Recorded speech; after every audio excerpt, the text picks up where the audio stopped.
시청자 여러분 안녕하십니까. 정치 크리처 시작하겠습니다. 거대 양당과 함께 제3지대 공천 윤곽도 속속 드러나고 있습니다.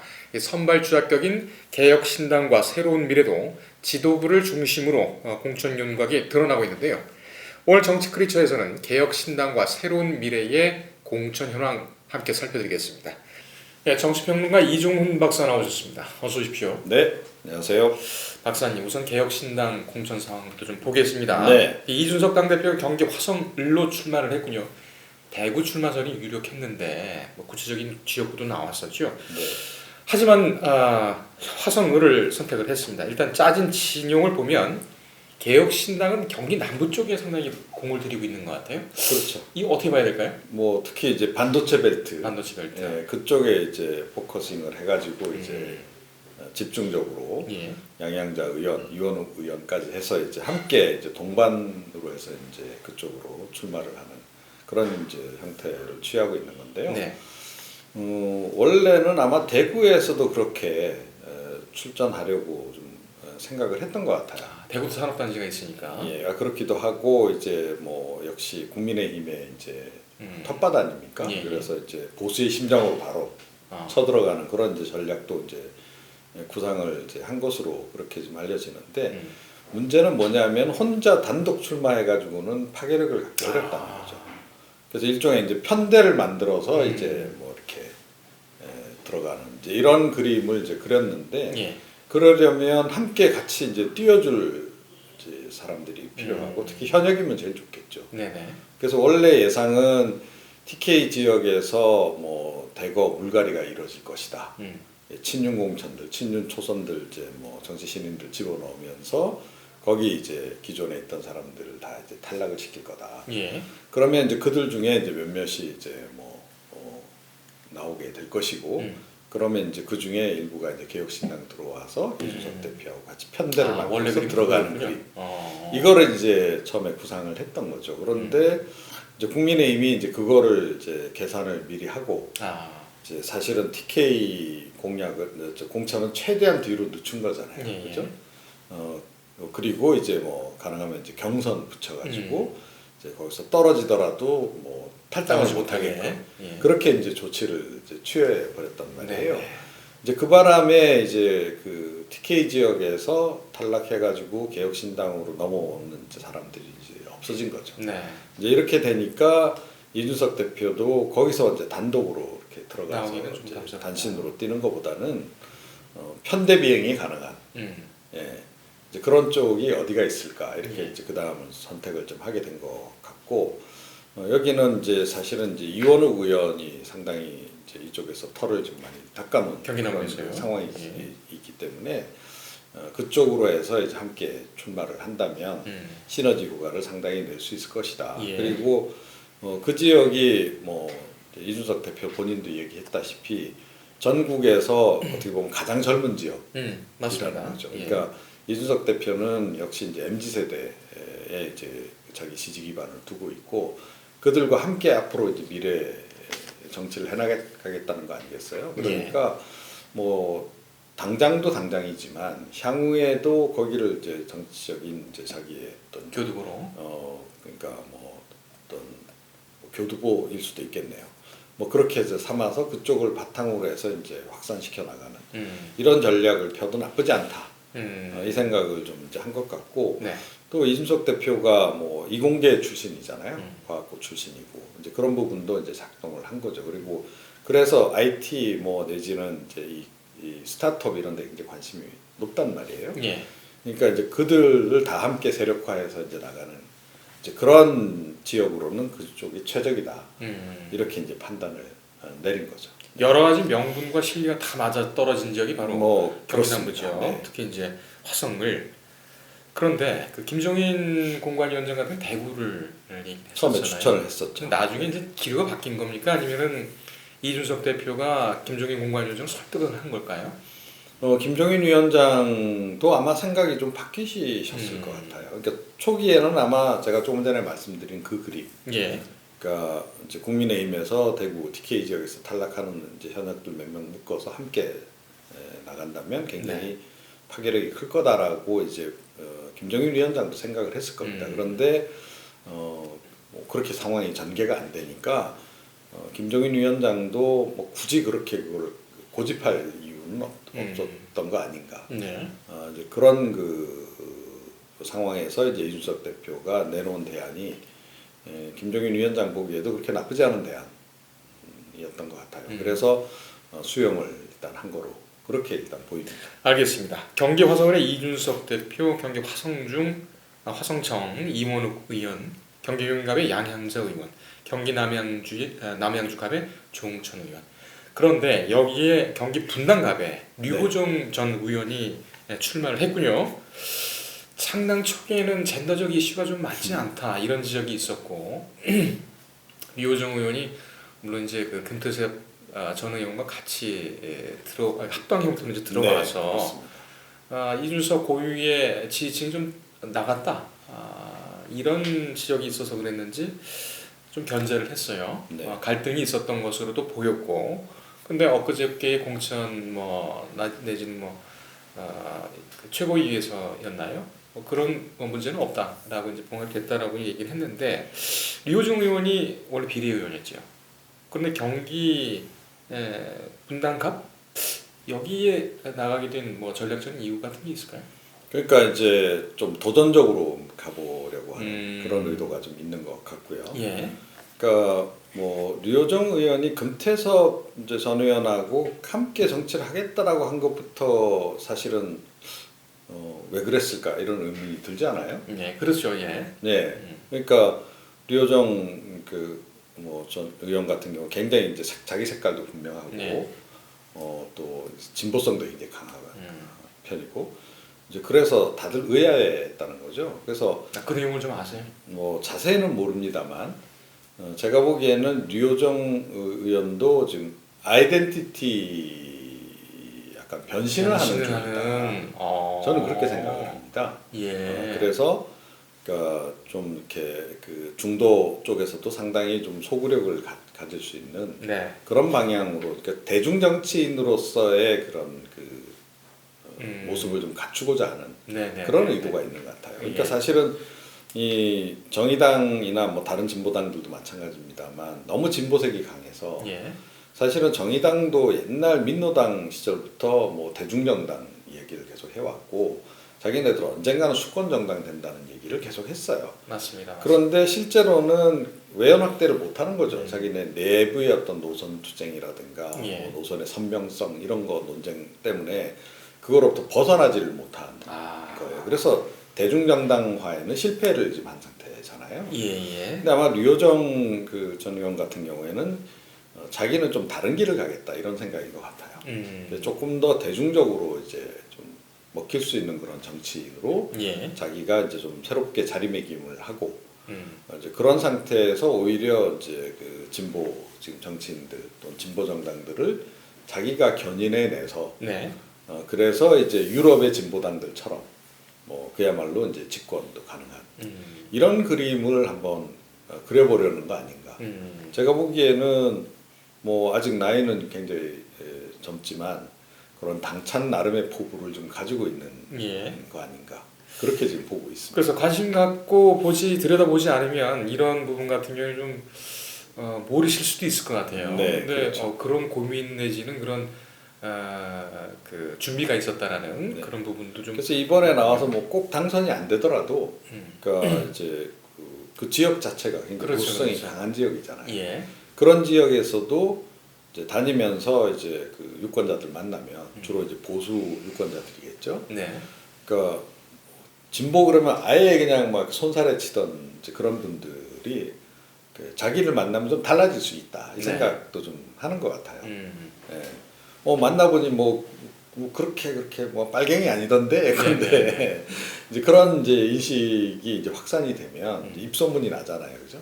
그런 효과도 조금 노리는 거 아닌가 그런 생각을 좀 해봅니다. 그렇습니다. 개혁신당의 최고위였나요? 아니면 이제 전원으로 그 얘기가 나온 건데 류호정 의원도 본인이 그렇게 아주 그 뭐 상당히 그 급진적인 페미니스트나 이런 건 아니라고 또 본인도 얘기를 한 것 같아요. 그러니까 이제 이준석 대표하고 이제 이준석 대표는 너무 이제 그 안티팸이고 이쪽은 완전 팸이고 네네. 뭐 이제 그래서 둘이 뭐 이제 대화도 거의 불가능한 것처럼 이렇게 얘기를 하는데 네네. 사실은 뭐 이렇게 안 그래도 지금 이제 그 양성 갈등이 심해지고 있는 그런 국면에서 예. 이 두 사람이 계속 그런 식으로 가면 바람직하겠어요? 하지 않죠. 네. 그리고 어차피 남녀는 어울려 살아야 되고 그런 거 아니에요. 그리고 궁극적으로 우리 사회가 지향해야 할 바는 뭐 북유럽도 그렇게 가고 있지만 양성평등이란 말이에요. 네네. 그러면 이제 이들도 대화를 해야 되는 거고 이번에 차라리 잘 된 거죠. 그런 측면에서. 그래서 뭐 같은 당에 있으면서 어쩔 수 없이 이제 대화를 할 수밖에 없잖아요. 예. 그런 과정을 통해서 서로 뭐 차이점도 뭐 발견을 하겠지만 공통점 부분, 합의 볼 수 있는 부분도 이제 논의가 가능해진 거죠. 한 틀 내에서. 이제 그런 것도 사회적으로 보면 굉장히 긍정적인 신호이기도 하고 예. 두 사람의 관점에서도 두 사람도 어느 한쪽으로 완전 편중된 정치인으로는 대중 정치인이 되기는 어렵잖아요. 예. 이제 그런 측면에서 보더라도 두 사람도 한 단계 성장할 수 있는 그런 계기가 되는 거다. 그렇게 저는 생각을 합니다. 알겠습니다. 지금 경기 남부 개혁신당 지도부 출마 지역 여기 가만히 보면 이제 뭐 다들 많이 이제 알려져서 관심들이 많으신데 반도체 벨트 지역 아니겠습니까? 네. 그런데 저희가 정치 커리터 초기에 이쪽 이제 경기 남부 쪽 그 출마를 하게 되면은 반도체 벨트를 형성해서 포진하게 돼서 정부의 반도체 정책과 뭐랄까요 이제 경쟁 구도 이런 것이 형성될 것이다 이게 박사님께서 전망을 하신 적이 있었는데 안 그래도 지금 윤석열 대통령이 이 드라이브를 걸고 있는 게 반도체 산업 육성입니다. 네. 전반적으로 돌아다니면서 지금 민생 토론 회 때마다 그 얘기를 좀 강조를 하고 있어요. 이 정책하고도 맞물리게 되는데 개혁신당이 이렇게 탁 목을 잡고 좀 탁 벨트를 잡고 있으면 어떤 관계 내지는 어떻게 전개가 될까요? 뭐 견제 내지는 뭐 상승작용 이런 게 가능할까요? 뭐 저는 일단은 큰 틀에서 뭐 이건 굉장히 뭐 긍정적이다라고 일단 봅니다. 네. 그러니까 이 반도체 클러스터 어차피 지금 이제 기업 주도로 지금 진행이 되고 있잖아요. 네. 삼성전자 거기 대규모 투자해서 공장도 짓고 있고 뭐 이제 그런 상황이라는 거죠. 그래서 이제 반도체 클러스터는 어차피 삼성전자나 뭐 이제 SK 하이닉스나 이 두 회사를 중심으로 해서 이제 대규모 투자가 이루어지면서 진행될 수밖에 없는 건데, 뭐 그 사실은 이제 정부는 그것에 이제 조금 더 가속 페달을 이제 밟겠다 이제 그런 거죠. 그래서 뒤에서 적극적으로 지원을 해서 규제 완화 이런 걸 통해서 이제 하겠다. 네. 라고 지금 이제 얘기를 하는 거고, 근데 사실은 그게 뭐 다 정부가 주도해 갖고 지금 이제 일이 진행되는 것도 아니고 또 정부가 주도해서 또 그렇게 또 결과물을 낳을 수 있는 것도 아니에요. 지금 상황은. 그러니까 워낙 이제 우리나라 반도체 산업 규모가 커져가지고 정부가 어떻게 뭐 어떻게 통제하고 컨트롤하고 할 수 있는 범위는 일단 벗어나 있는 그런 그 상황입니다. 그래서 이제 정부가 마치 이걸 다 할 것처럼 그렇게 얘기하는 건 사실은 좀 어불성설이죠. 네. 근데 다만 이제 뭐 여러 가지 이제 규제 부분이라든가 또 이제 그 연관된 그런 이제 산업단지 조성이라든가 이런 것과 관련해 가지고는 정부가 이제 할 수 있는 역할이 있는 거고 국회도 할 수 있는 역할이 이제 있는 거고 이제 그런 거죠. 그것과 관련해서 일단 경쟁이 붙은 거잖아요. 예. 네. 서로 헐뜯기 경쟁이 아니고 이거는 뭐 그러니까 서로 더 잘하겠다는 경쟁이라서 저는 이건 굉장히 일단 긍정적인 신호로 일단 바라본다. 그래서 이제 뭐 개혁신당 쪽이 이제 뭐 파고들 부분은 정부 여당 사이드 특히 윤석열 대통령이 이제 밝힌 내용이라든가 한동훈 위원장이 강조하고 있는 내용 관련해서 좀 현실성이 떨어지는 부분들 그런 부분들을 파고들면서 아마 문제점 지적하고 대안 제시하고 이런 식으로 이제 갈 겁니다. 이준석 대표라든지 뭐 허은하 대변인 같은 경우에는 뭐 그 지역구로 나갔습니다. 그런데 지도부 일각 김용남 정책위 의장이라든지 이런 분들 같은 경우는 비례대표를 신청을 했어요. 네. 김용남 정책위 의장 같은 경우는 이제 전에 의원도 했었는데 비례대표 쏠림이 너무 좀 심하다. 함익병 공관위원 같은 경우에는 당황스럽다는 얘기까지 했습니다. 네. 그런데 좀 현실적인 고려도 좀 있을 것 같아요. 지금 이 개혁신당 수뇌부의 뭐 쏠림 현상이라고까지는 뭐 어떻게 들으실지 모르겠습니다. 하여간 많이 신청을 하고 있는데 이거 어떻게 보십니까? 뭐 대표적으로 이제 김용남 정책위 의장하고 김철근 사무총장. 왜냐하면 이 두 사람은 지역구 출마할 것으로 예상이 네. 됐던 바란 말이에요. 네. 그리고 김용남 이제 뭐 정책위 의장 같은 경우에는 조금 전에 이제 말씀하셨다시피 현역 이제 의원을 했던 바도 있고, 예. 이제 그런 상태에서 이제 이 어떻게 보면 당의 이제 지도부에 속한 인물들이 비례대표 신청을 하니까. 예. 그러니까 좀 이제 비판적인 이제 그런 지적들이 좀 나오고 있죠. 네. 그러니까 뭐 양당 심판하겠다는 당에서 공격적으로 이렇게 가야지. 이게 결국은 이제 뭐 그 비례대표 그냥 편안한 자리 가려는 거 아닌가 그런 지적이 나오고 있어요. 뭐 저도 충분히 그 점은 이제 좀 지적을 받을 수밖에 없다라고 좀 생각을 하고, 뭐 개개인의 어떤 뭐 여러 가지 이유가 있을 수도 있다라고 좀 봅니다. 예. 그렇긴 한데 사실은 바람직하게는 다 지역구 나가는 게 전 원칙적으로 맞다 이렇게 좀 생각을 하고요. 네. 이 부분은 아마 김종인 위원장께서 좀 선을 좀 긋지 않으실까 싶어요. 예, 세게 얘기하셨어요. 예, 쉽지 않을 그래서 것이다. 이제 뭐 가능하면 지역구 출마를 하거나 아니면 이제 그냥 비례대표에서 배제하거나.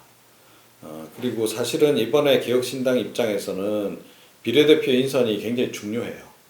예, 비례대표 인선을 통해서 당의 어떤 이미지 내지 정체성을 좀 보여줄 수 있는 예. 기회다라는 거죠. 그래서 뭐 두 거대 정당이 보여주지 못하는 이제 면모를 이걸 통해서 좀 보여줄 필요가 있는 겁니다. 그래서 개혁신당이 향후에 어떤 방향으로 나가겠다라고 하는 것, 특히 이제 방점을 찍은 게 개혁 정책이잖아요. 예.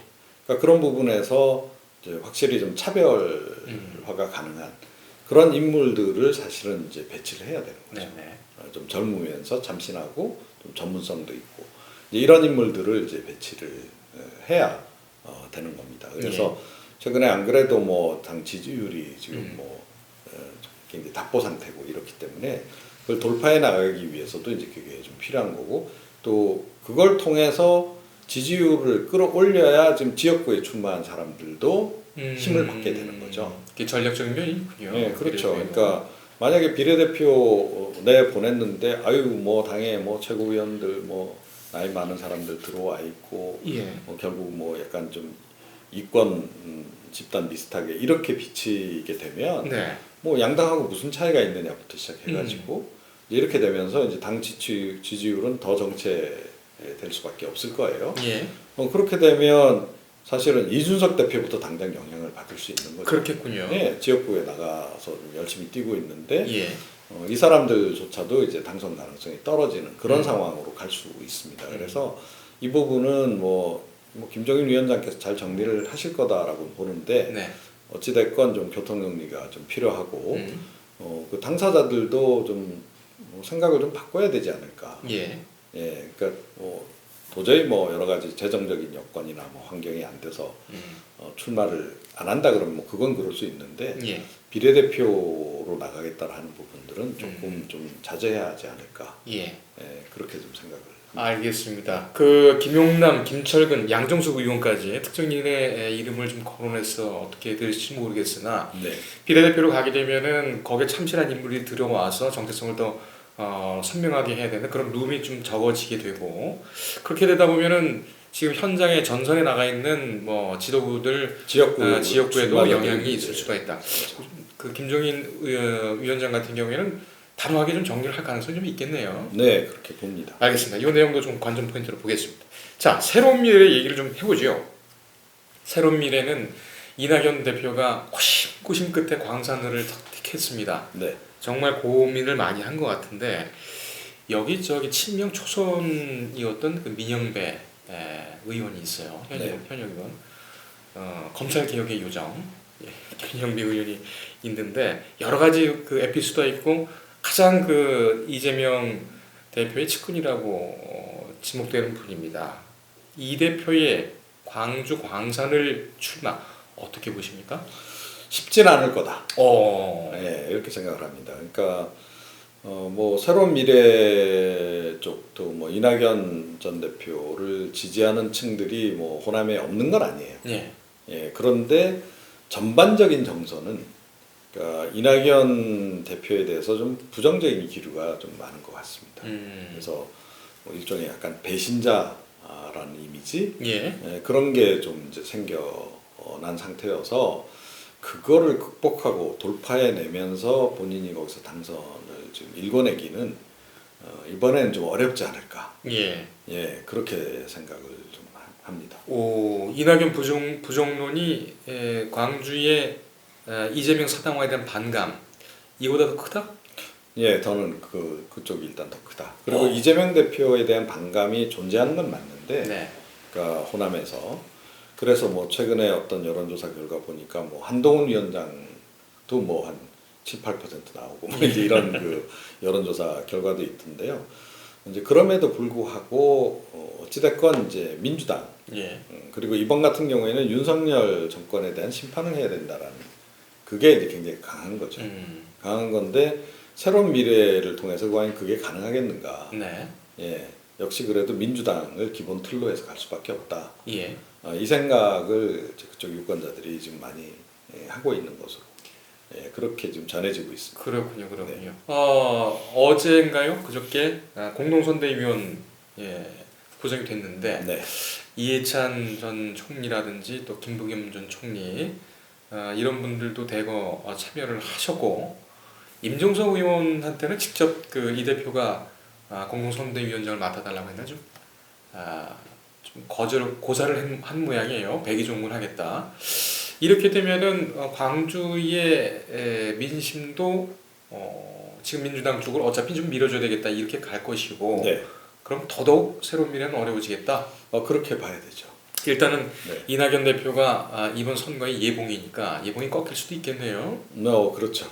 자, 그러면 여기서 또 궁금한 것이 이겁니다. 새로운 미래에서 최근에 주목됐던 것이 이제 홍영표 서른 의원 등 그 민주당 탈당파들이 네. 들어가거나 아니면 민주연합이라는 결집체를 만들겠다. 지금 서른 의원 전망으로는 한 5명 정도가 된다고 그랬는데 그러면 한 서너 명은 더 있다는 얘기인데 이게 지금 처음 얘기가 나오다가 요즘 좀 얘기가 좀 뜸한 것 같습니다. 주춤하죠. 예. 예, 일단은 이제 당명은 새로운 미래 그대로 유지하기로 지금 한 네. 상태고, 네. 이제 그런 상태에서 이제 추가 탈당자가 나와서 붙어줘야 되는데 예. 지금 추가 탈당자는 없다는 겁니다. 그러니까 현재 이 상황에서 이제 그냥 그대로 갈 수밖에 없는 네. 이제 그런 그 국면인 거고, 그래서 이제 새로운 미래 같은 경우에는 사실은 이제 이 출마하시는 분들이 수도권에서 출마하시는 분들이 개인기로 돌파하는 수밖에 없습니다. 지금. 예. 이 당의 그 힘을 가지고 돌파해내기는 좀 어려울 것 같고요. 그런데다가 뭐 이제 아무래도 이번 같은 경우에는 진보 진영 내에서 정권 심판론에 대한 그 열망이 워낙 강하기 때문에 결국은 이제 그 민주당으로 이제 표심이 합류될 수밖에 없다.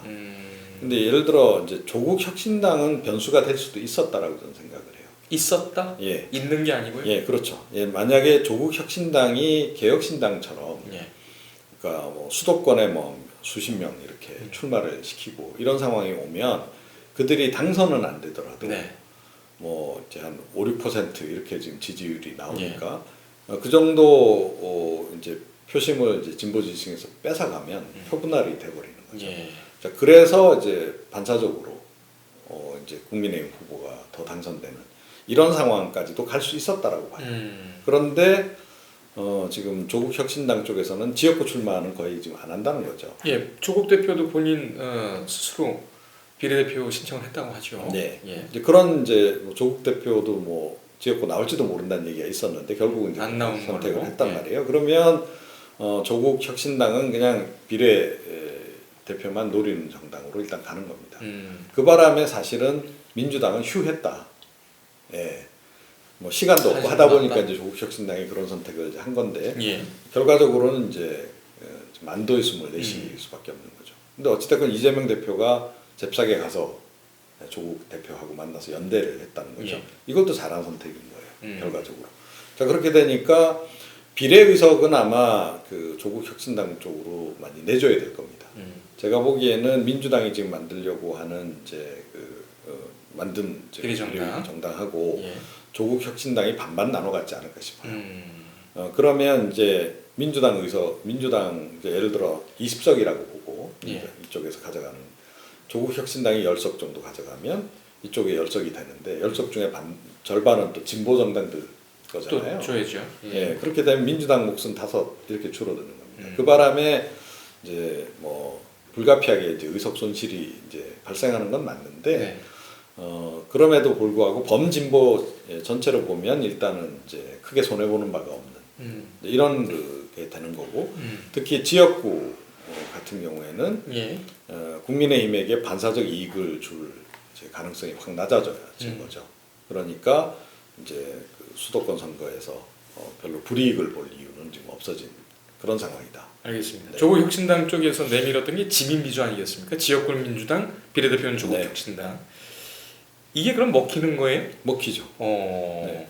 이번 선거 정말 어떻게 될지 모르겠네요. 나중에 또 어떤 변수가 나올지 모르겠고요. 네.